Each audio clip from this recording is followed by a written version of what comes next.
Bledsoe was arrested. Patrick Montgomery was in court. Jonathan Manapa will stay in federal custody. No, I don't take responsibility at all.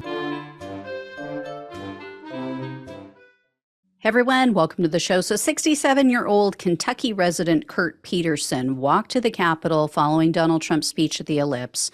And after the police lines were overrun, he was seen using a pointed wooden stick to shatter a Capitol window. And he was yelling, "This is our house. Let us in, our house." Peterson was also seen banging on the window with his fists and his elbows to try to break through after he shattered the glass. But Peterson didn't end up entering through the broken window. He was seen on surveillance video entering through a door that had been breached by the mob. So Peterson made his way through the building. He followed some of the mob to the speaker's lobby area, and he was present when Ashley Babbitt was shot and killed. And Peterson was seen trying to talk to the police as they were attempting to administer aid to Babbitt. Even after that horrific event, Peterson still refused to leave the building. So he wouldn't leave until he was physically forced out. In the days that followed, Peterson wrote on Facebook in part, quote, "To my family and friends who are able to see this, I am writing it with a voice recognition program while driving. I feel the need to keep moving and trying to keep my phone wrapped such that it can't be traced most of the time. I was at our nation's capital for the rally." And then he went on to say that most everyone was peaceful, quote, "But when there are huge crowds and there are people that are inciting violence, the crowds will many times be pulled into this action." He's so right. I mean, some people might even use weapons to break windows, right? Peterson also claimed that he entered through a door where no police were present, and he said he, quote, "stood at the door and told everyone that we were not there to hurt anybody or damage anything, other than the window, apparently." Then Peterson wrote that he stopped others from trying to break down the House chamber doors, and that he yelled at other people who were grabbing chairs, and they grabbed, he said, the metal base of a sign. They were trying to break the speaker's lobby doors. Most of what Peterson wrote appears to be false. So he was arrested on June 16th of 2021, and he was charged with entering a restricted building or grounds, 2 counts of disorderly conduct, 2 counts of physical violence, parading or demonstrating in a Capitol, destruction of government property, and obstructing an official proceeding. In September of 2022, Peterson pleaded guilty to 1 count of physical violence in a restricted building or grounds with a deadly or dangerous weapon. So he was facing up to 10 years in prison, 3 years of probation, and $250,000 in fines.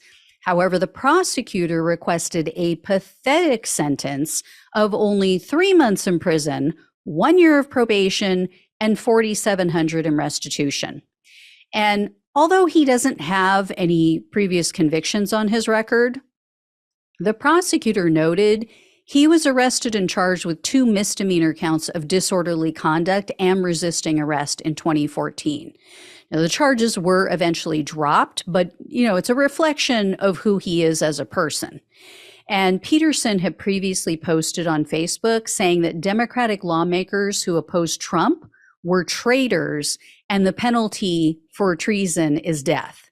So this is a man who acted as kind of the tip of the spear, breaking one of the Capitol windows, one of the first to do so, and he's calling for Democrats to be killed. And they ask for only 3 months in prison.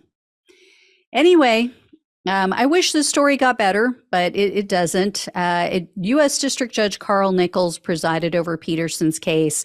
I couldn't locate any details about what was said at the sentencing hearing, but Peterson was sentenced to only 45 days in prison, 60 days of home confinement, and supervised release, and $4,700 in restitution. So how about that? You can literally break into the United States Capitol, break a window, break into the Capitol, and refuse to leave. You can call for the execution of an entire political party, and you get less time in prison than someone like Pam Hemphill, who walked in, walked around a little bit, and then left. Remember, she got 60 days. She broke nothing. She stole nothing. She didn't assault any officers. She left on her own, and she received more time than this guy who caused nearly $3,000 in damage to a window and no doubt incited others to become more aggressive that day. Because Judge Nichols is a Trump appointee. And he's also the idiot judge who doesn't understand the meaning of a semicolon.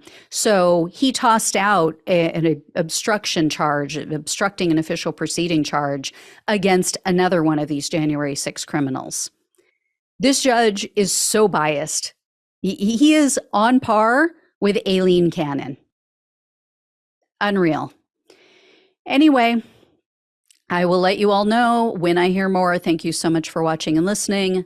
Please like this video, even though it sucked, the content, the outcome. Please share it with others. Become a supporter of the show. Become a donor if you can. Please subscribe. Trying to get to that 50,000 mark by Thanksgiving.